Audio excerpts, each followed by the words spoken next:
Hey, what's happening? How are you doing today? Thank you so much for being here. I am Chris, and this is Cool Cars with Chris, the official podcast. Well, check that out. And on today's fantastic summer episode, I took a drive all the way up to Courage's house to do this episode completely live from the backyard. Yes, this will be an audio-only episode recorded entirely live from his backyard. Imagine that. And the reason why I went up there was because I let Courage himself drive my 370Z. We'll hear his takes on the car, what it felt like for him driving the car. But originally, I was going to flip-flop cars. I was going to drive his car and give my reaction driving his car and him driving my car. But unfortunately, before today, he got into a little accident with his car. We'll be talking about that on this episode. You're not going to believe what happened to his car. It looked horrible when I saw the thing today. Oh, my goodness. So that quite did not go according to plan, but don't you worry. He had a fun time driving the Z around town. You'll get his reactions on this episode. And with that, let's go.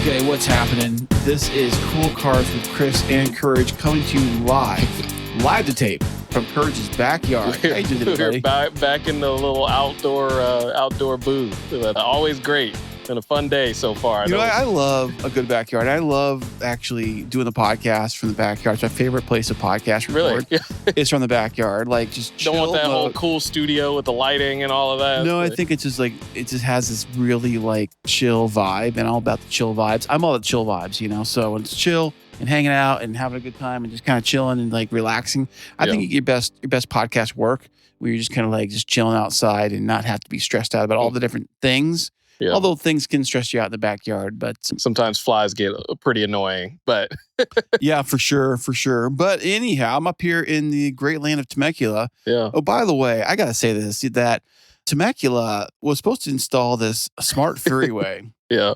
I don't know what's smart about it because it's like more traffic than I've ever seen anywhere. I'm coming up here, I swear, there's no traffic at all. And all of a sudden I come over to the crest where the DOT and the CHP inspection section's at. And I get to that, and I'm like, traffic's starting to slow down. I'm like, oh, no.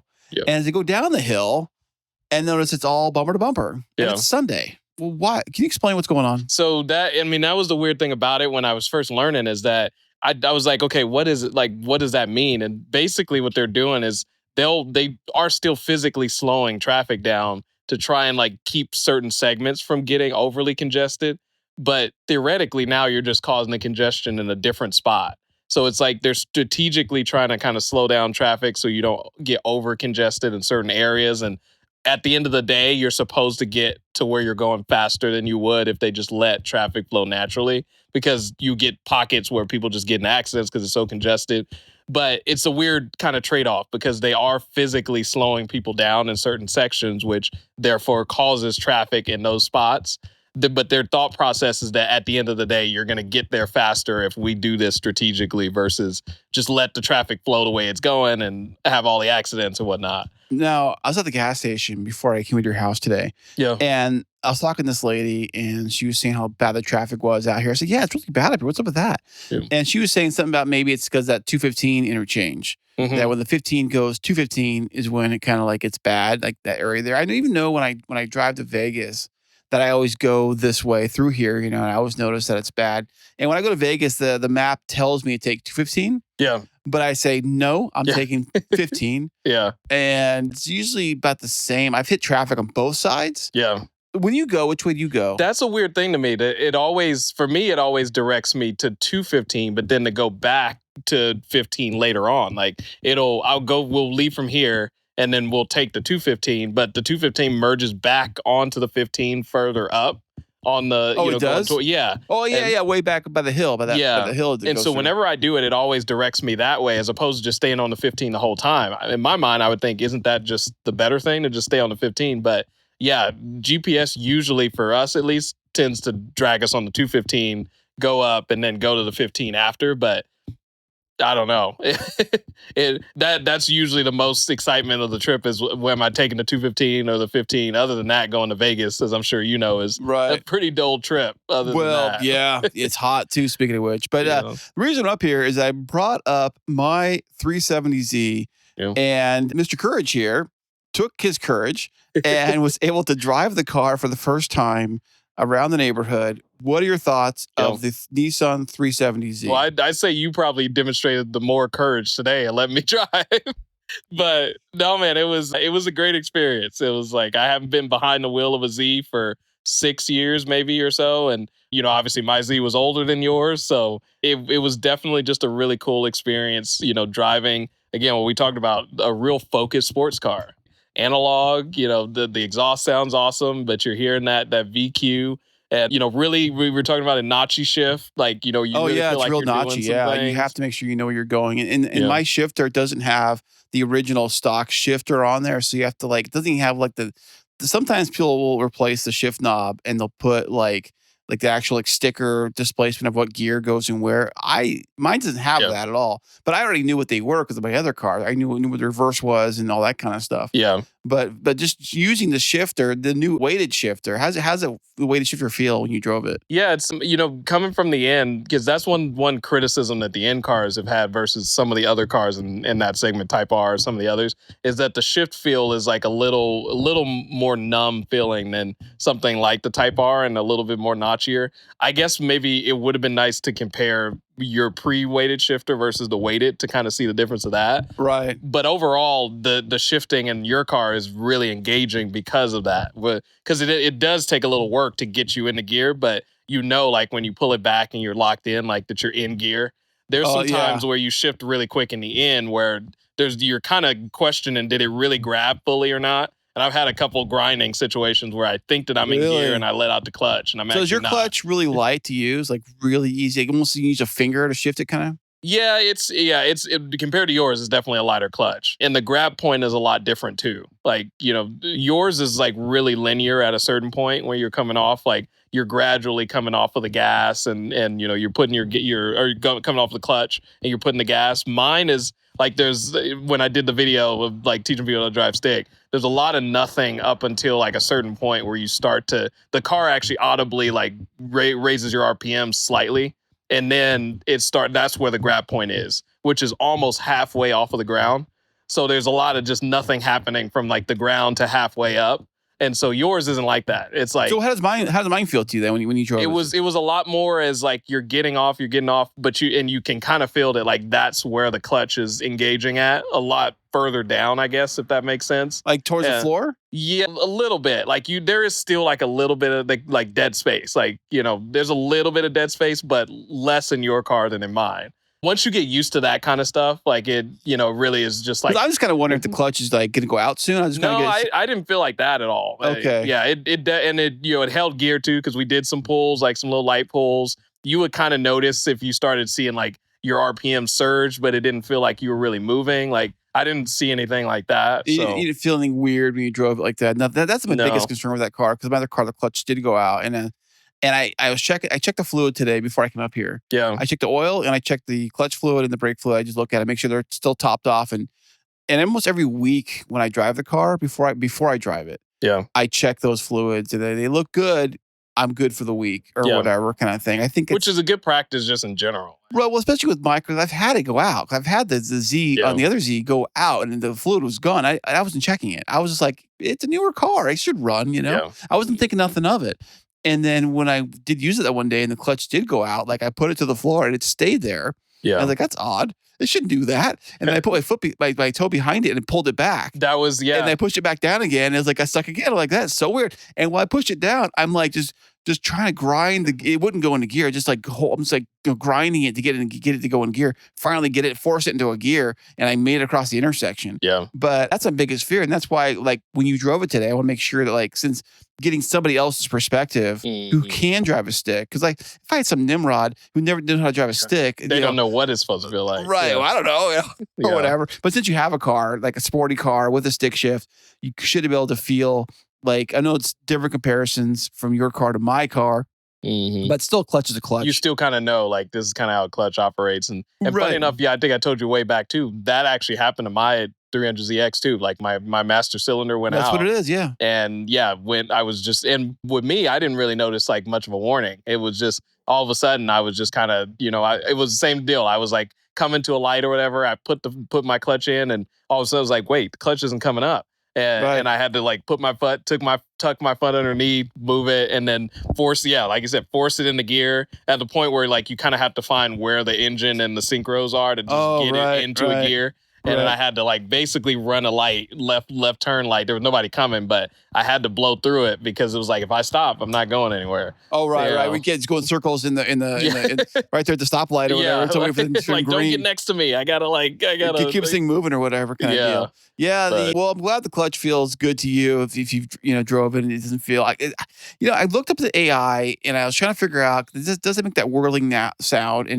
And I'm plugging all kinds of clues into the car. I mean, AI is not a mechanic, obviously, but they do base a lot of their knowledge on forums and mechanic posts and things that have been out there on the internet. And so I like to kind of feed. It's almost like Dr. MD. Ever use that for like symptoms and things like that? It's almost like your car. They say you shouldn't, but right, you're gonna be dead. You have a cold. Your symptoms, your death. Is what you're gonna die pretty soon.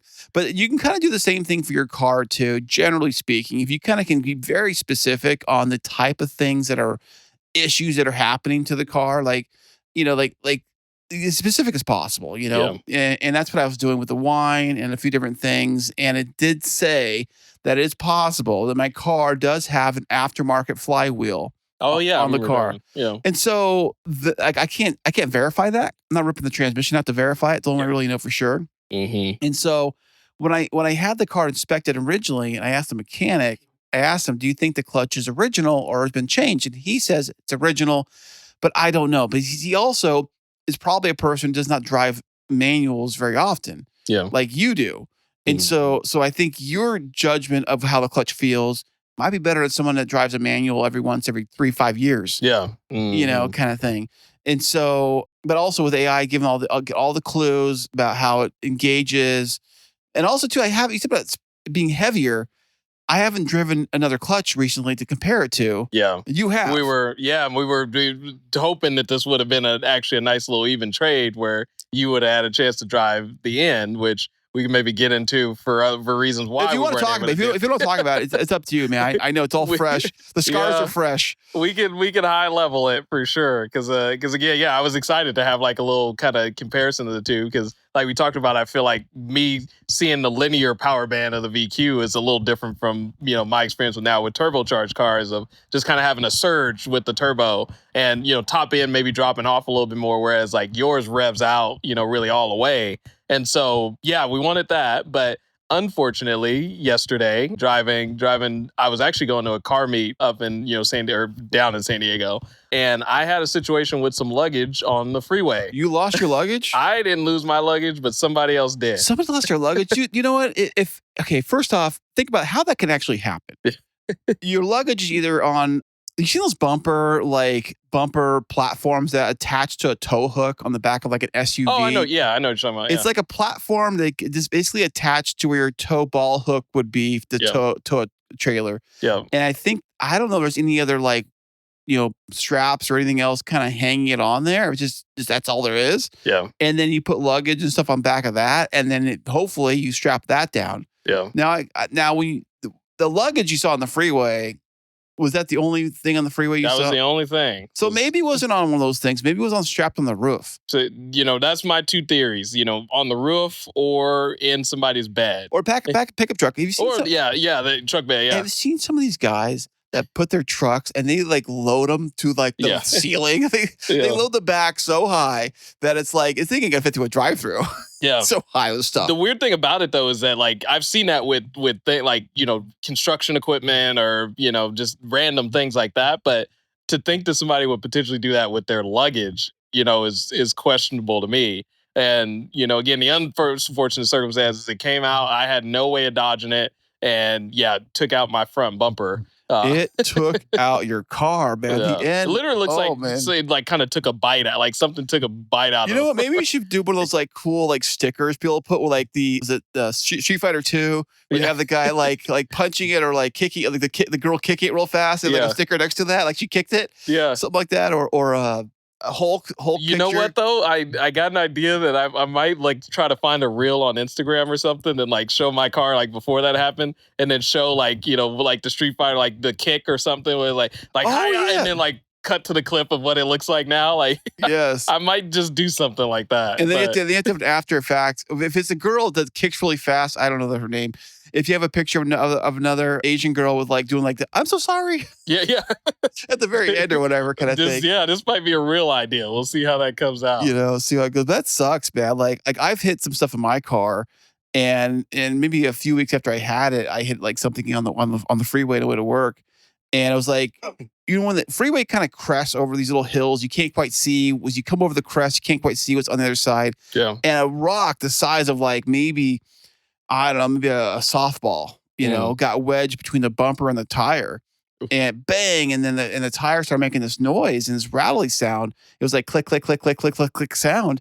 And I was like, oh, I thought for sure I popped the tire. I thought for sure the rim's damaged. I damaged the rim or something like that. Yeah. And so I'm like, okay, I'm slowing down and I'm on the freeway and I start to pull over. And then that clicking sound went away. Yeah. I'm like, oh. And I'm looking at the gauges because most cars have like, if you lose tire pressure fast, you'll get like a warning. Say your tires, flat or whatever. Yeah. And so I didn't see anything like that. Nothing like that was happening. And so I'm like, well, I'm going to cruise over to work. So I had a spot on work, which ironically is the same spot I pulled over last time on the battery issue I had. So I pulled over there and I look at the tire. I'm checking it. It looks got air in it. Everything looks fine. Like, that's kind of weird. I do see a wire like hanging kind of like in front of the bumper underneath. And I'm like, that's kind of like a rod. It wasn't like a wire, like a rod, like a solid rod. I'm like, that's kind of weird. I'm looking under there and I'm like, oh, I don't see anything really, Drove it to work, drove it home, and eventually pulled that rod out. But the car's been running fine ever since. Yeah. And I had the suspension worked on, I had them fix the suspension, and they mentioned nothing about nothing like that. They hadn't seen it, yeah. So that, luckily you didn't have any lasting damage from it, for sure. No. So, but yeah, seeing things on the freeway that you can't see, you hit them so quickly. And I remember I was at work one night, and I was at work and driving the 15 freeway. It was dark, probably after midnight or whatever. And I see on the freeway in the middle of the lane looked like the axle of one of those small little trailers that you pull, like not the ones from like U-Haul trailers, but the really small trailers, almost like a wheelbarrow size trailer, like the ones like real small. Yeah. Like the axle of that was like laying in the middle of the freeway, dark at night, right? Yeah. And I drive right by it, like, oh wow, look at that thing! Almost missed that thing. Thank God I missed that thing. Yeah. And then I look back in the rearview mirror, and I'm like, oh no. That guy's in that lane. Oh, he's gonna hit it. Oh, I hope he's not gonna hit, is he? And then he slams right into it. No. And at night, all I see is sparks flying from the side of the car. And I'm like, oh, that guy hit that thing. Dude. And that now, if you hit something like that with your car, yeah, just like that, like some metal thing, which kind of reminds a suitcase. You hit a suitcase. What do you think was in that suitcase? Yeah. Yeah, I mean, I think it was purely just kind of like, even there's nothing like, hard and, that kind of deal. Like, even if it's a loaded suitcase with, a bunch of clothes, whatever, cosmetics and everything, at 60 miles an hour, 65 miles or whatever, like, you're, anything that's impacting plastic. So it's almost like think about like a punching bag. Yeah. How it's soft, but it's still heavy. Yeah, it's still heavy. And so but it has that soft on the outside. So if a punching bag was on the freeway and you ran into that, probably same damage, maybe even more. But dude, that's crazy. I think the placement of, because I did swerve, like, because there was a point where I noticed. Hey, the Titanic swerve too, buddy. Swerving is, They swerved it. They took it right down the side. Yeah. It's like sometimes what do you call it? You what's that statement where they say I bobbed when I should have weaved or something of the sort? Like, right. I mean, that's your instinct, dude. When you're on the freeway, you see something, like, swerve to the right or left. Yeah, that's your first thing you think of. And unfortunately, sometimes it happens. If you do that, and there's a car next to you, you don't know there's a car next to you. It's like side swipe, boom, and I've come close to where like I see something, I dodge, and I'm like, oh, there's a car there, and like he swerved. Luckily, he swerved out of the way, so I didn't hit him.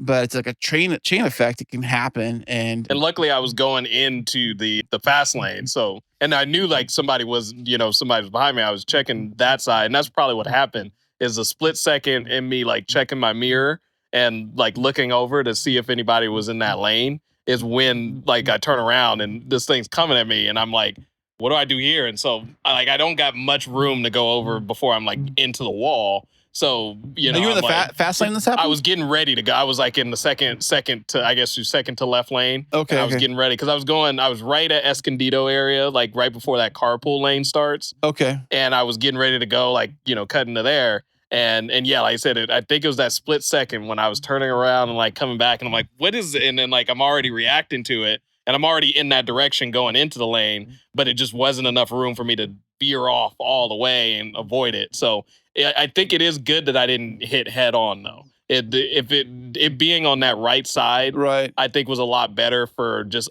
things underneath the bumper. But if I would have hit it head on, like my intercooler, you know, everything all in the front, you know. Is there any kind of protection on the intercooler? There's sort of like right in the middle is the actual bumper, you know, because I know like nowadays with, you know, what we call a bumper is actually just a bumper cover. Plastic cover. A plastic cover. But there's like a metal or some kind of beam, right? Yeah. Some kind of something to take the impact. Because can you imagine if your only thing protecting you is that plastic? Yeah, is that yeah. At a collision. But there's certain, like it's right that the metal bumper is right in the middle. But there are like top and bottom. The intercooler is exposed.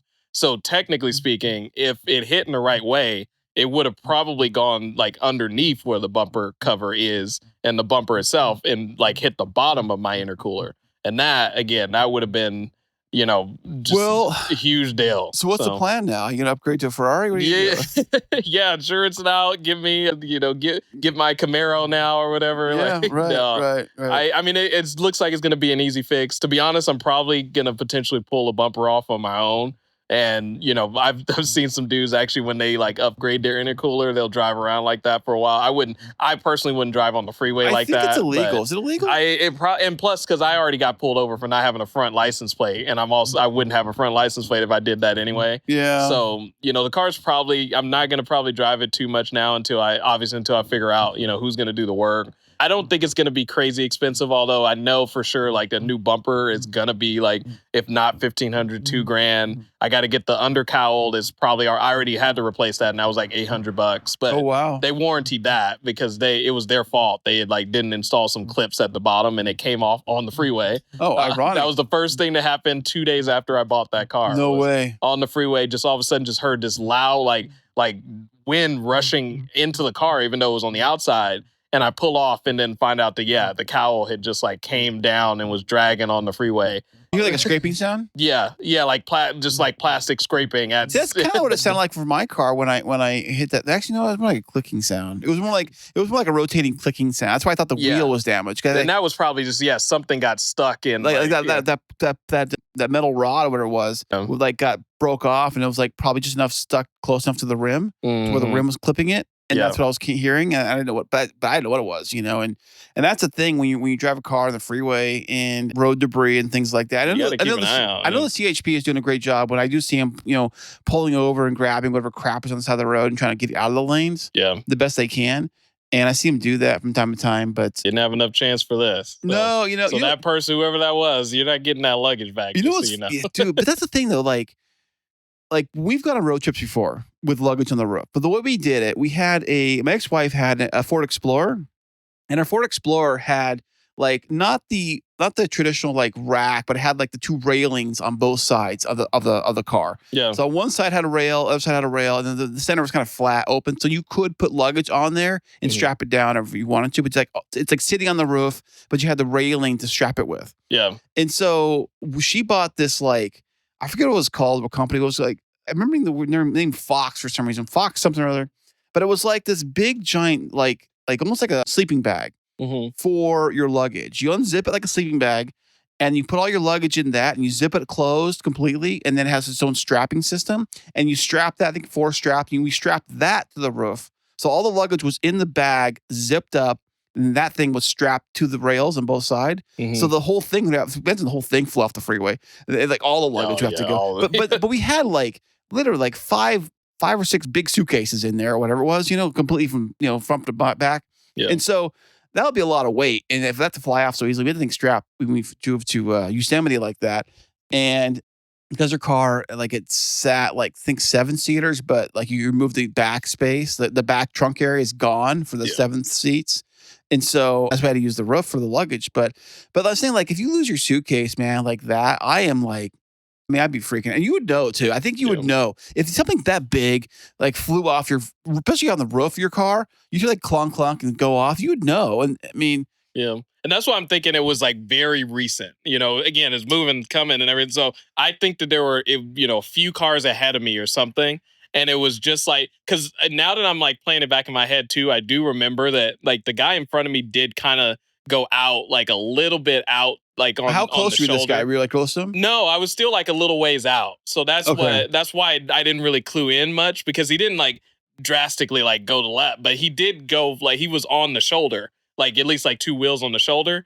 So maybe I should have been kind of looking to see, but he scooted over, and then as I'm like making that change is now when I see this coming at me. So yeah, I mean, I think that I don't think they probably just saw it, and then Right. I hit it like a couple cars after. Right. Kinda Now, thing. when you hit it, did you push it? Did you kick it somewhere? Did you kick it? I can't even tell. Like I heard it, and I think it might have tucked in there for a little bit and then flew out. And I saw the car behind me react, because obviously he's probably getting both like the luggage debris and my bumper debris. Yeah, debris. And Yeah. so, but I don't think it caused like an accident or anything. Like I didn't notice I was that. thinking this. I was thinking this today. I think how cool would it be? Not saying that's cool, but how cool would it be if the luggage was full of money? Yeah. Like, you know, I what mean, like that. Then I would have wished it would have like got lodged in the car or right? something. It'd be like the storyline of a movie. Like you hit the car, hit the thing, Dude, yeah, and you go to like kick it out. There's stupid luggage, and you kick it, and you like it opens up automatically because you Yeah. kicked it. That's how it does it in the movies. And like the $100 bills start flying out. Yeah. And you're like, what? Yeah. And you grab it, throw it in the car. Dude, I mean, shoot, if that would, I wouldn't be mad about this whole situation. I'm like, I got the cash to fix the car and more, so Right, thank you, whoever lost this. But the thing about, I always had daydreams of finding like suitcases Finding money. full of money, because it's like growing up, some of the movies growing up had like storylines like that where people find a bunch of money or whatever, Yeah. and they try to figure out what to do with it and stuff. And there's lots of You're movies just like Chris is waiting for it to happen to him. well, you got the thing is that like when you get a bunch of money, my ex-wife worked at the bank, and I'm not my other ex-wife, and so yeah, there's a rule. I think it's over 10,000. They get to fill out tax forms when you do deposits on cash. Mm-hmm. So you have to bring in like less than that, like 99.99 or whatever it is, kind of thing. Can you do it in waves? Like if I think you can, but at a certain point, they might see a pattern happening. Yeah, go to different branches, or maybe you can't do the exact dollar amount. It has to be like 5,300 or whatever kind of thing. If it's more off, then get all of your tax cheating information here on Cool Cars with Chris. Yeah. All your money laundering tips right here. No, but I was kind of wondering, like, if you find something like that, something really valuable on the freeway like that, like, if you find a big briefcase of something, but it's kind of what if it was filled with like drugs or something? Well, yeah, I mean, who knows? And one thing real quick on that, this isn't car related, but on finding money, finding money randomly. I don't know if you heard the story. Apparently, that a guy who worked at a Circle K, he actually was a manager at a Circle K recently. I never knew this. They like when they print out lottery tickets and whatnot, like if they print out too many, or if somebody wants to buy some, but they don't have enough to buy it. So they print them out, but they're just sitting there. The store owners either have to sell it or they have the opportunity to buy it, which kind of just makes sure that they don't run more than they're being bought. But this guy was on a shift and somebody couldn't cover all of it. And so there were a couple leftover tickets. And he ended up, he went through all the proper channels, called and like tried to figure, can I buy these tickets? Turns out one of the tickets he bought was the jackpot. No way. But Circle K got mad at him and actually fired him and said that apparently there was something about what he did that made it so he couldn't get, So now like the lottery's they're holding it now because what's shady about it is that a lot of people are saying Circle K's doing it because really they probably don't have that many grounds to like fire him or anything. But because of like all the tax stuff that they pay when they have a winning and everything, if they can they'll pay the legal fees if that ends up being less than what they would pay out with taxes and all that other kind of stuff. How much are we talking here? I think it was over $1 million. It was multi-million-dollar jackpot or whatever. So it sucks because it's like he definitely went through all the proper channels as they were outlined, but Circle K is like, kind of holding it. The lottery's saying, oh, we'll hold the money until we figure out the whole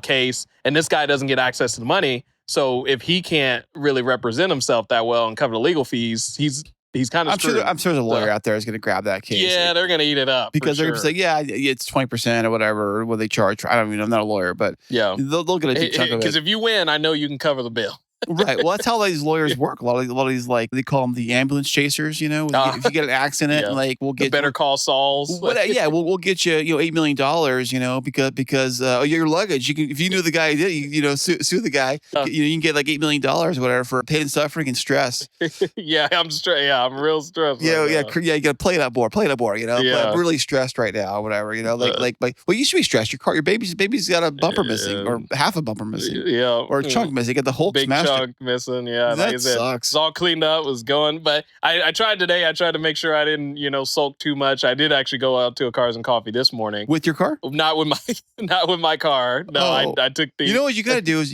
for funsies until the car gets fixed. You got to go to Cars and Coffee and then like walk around and walk back. Say, who did this? Yeah, who did this? Yeah, just act like who did this. Was it you? Was it you?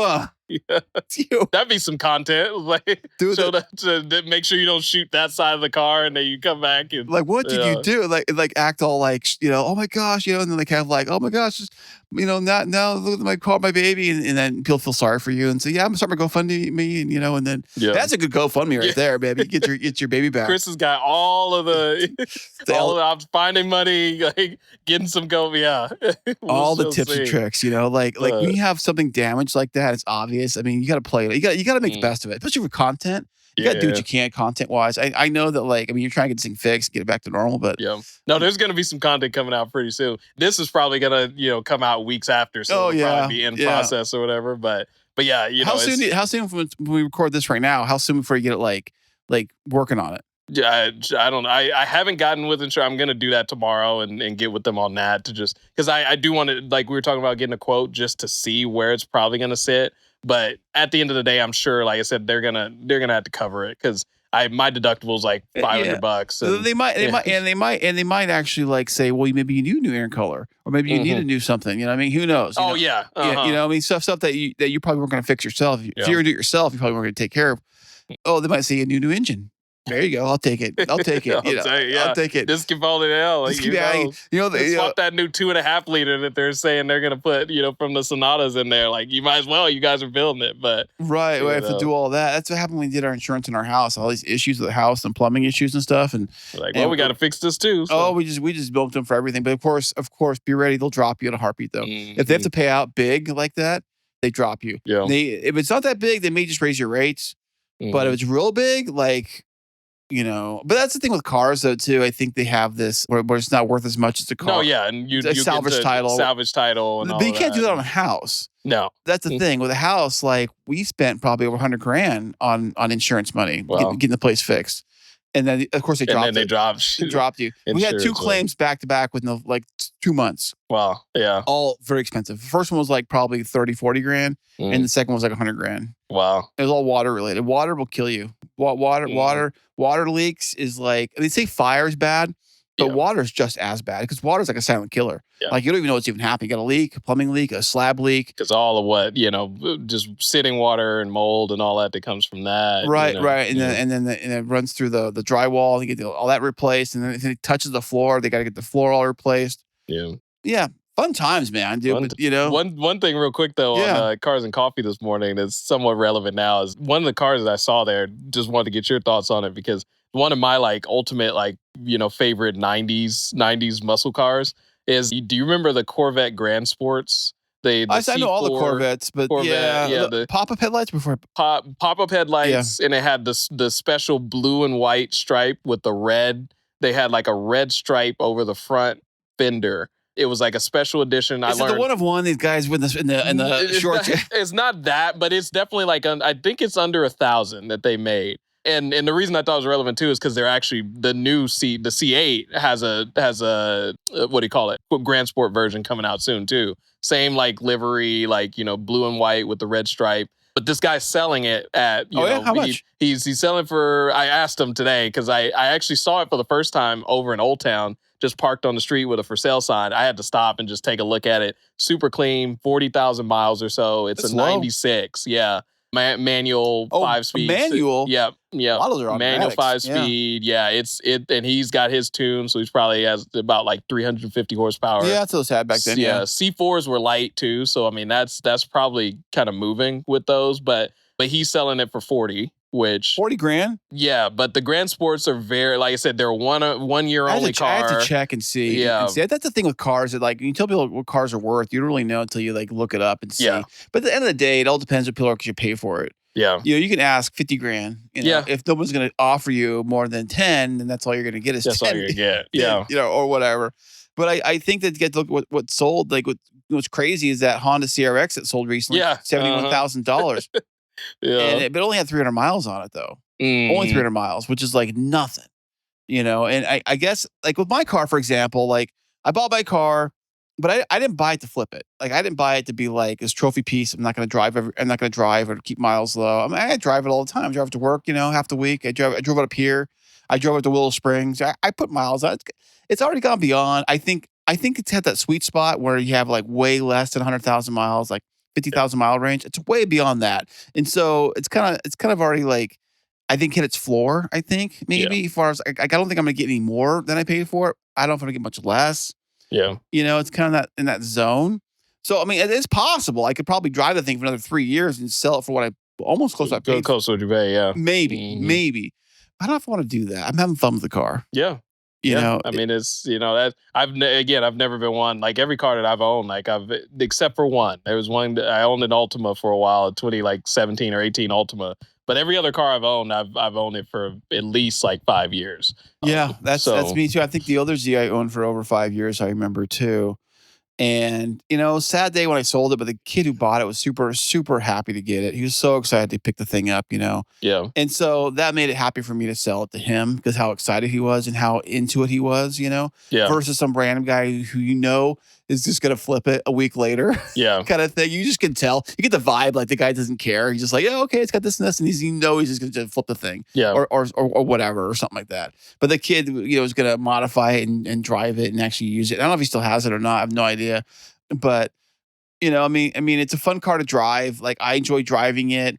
I enjoy running through the gears. I like the sound the exhaust makes. Now that I've tuned the exhaust, I got it all repiped. Yeah. From before, I mean. And we've also found out that you share something in common with John Cena, driving with no music. And, I do. Enjoying the engine. Yeah. Yeah, exactly what I do, in the car most of the times. The sound system, by the way, the sound system is not the greatest. It's got the Apple CarPlay, but it has these tiny little like tweeter-sized speakers. Mm-hmm. So there's not a lot of depth and range to the music when you listen to music. It's kind of like almost like listening to a phone speaker. You know what I mean? You know what I'm saying? Like it's not the greatest. Or it could just be the exhaust is too loud. I don't know. But I enjoy the sound of the engine more.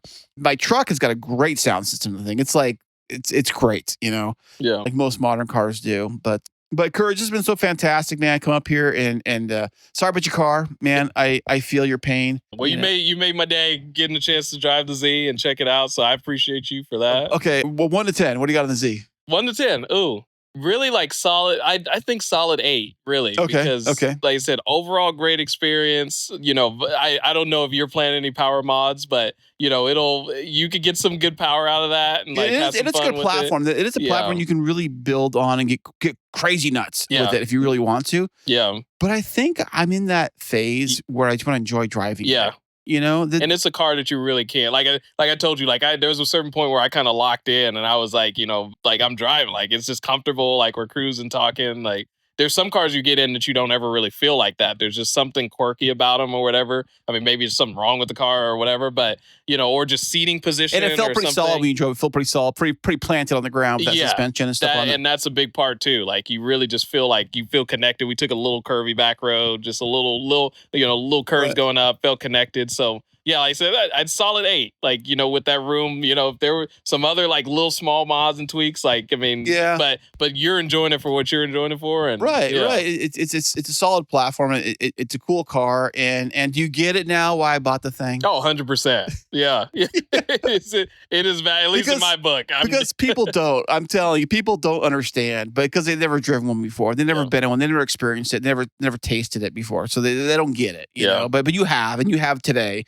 So you do get it, you know, and it's a cool car. I appreciate you driving it and keeping her in one piece. Yeah, exactly. I can do that for other people's cars. It's not mine, apparently. Well, the luck of the draw, you know, that $1 million suitcase, you know, slammed into your car, man. What if it's full of gold bars? Imagine that. I mean, that would explain, how the damage. Or copper. So ripped out a bunch of copper somewhere, copper coins or whatever. I'm telling you, now that you like planted that seed, though, I'm just thinking like, this is like some heist gone wrong, and like they're like, throw the money out of the window. Right, 100%. And they get some part of a movie or whatever. Yeah. Well, anyways, man. Well, we thank you for listening all the way to the very end of this episode. You can check out coolcarswithchris.com. Courage, where's your channel? I got a link to it, but anyways, but tell me about your channel. Yeah, check out Driven Dad 22 on YouTube and Instagram, and we'll be posting some things probably on that drive as well. I know both of us will be kind of posting some things, but take a look for sure. And on that note, drive safe, be legal, avoid the suitcases on the freeway. You got that. I'll catch you later.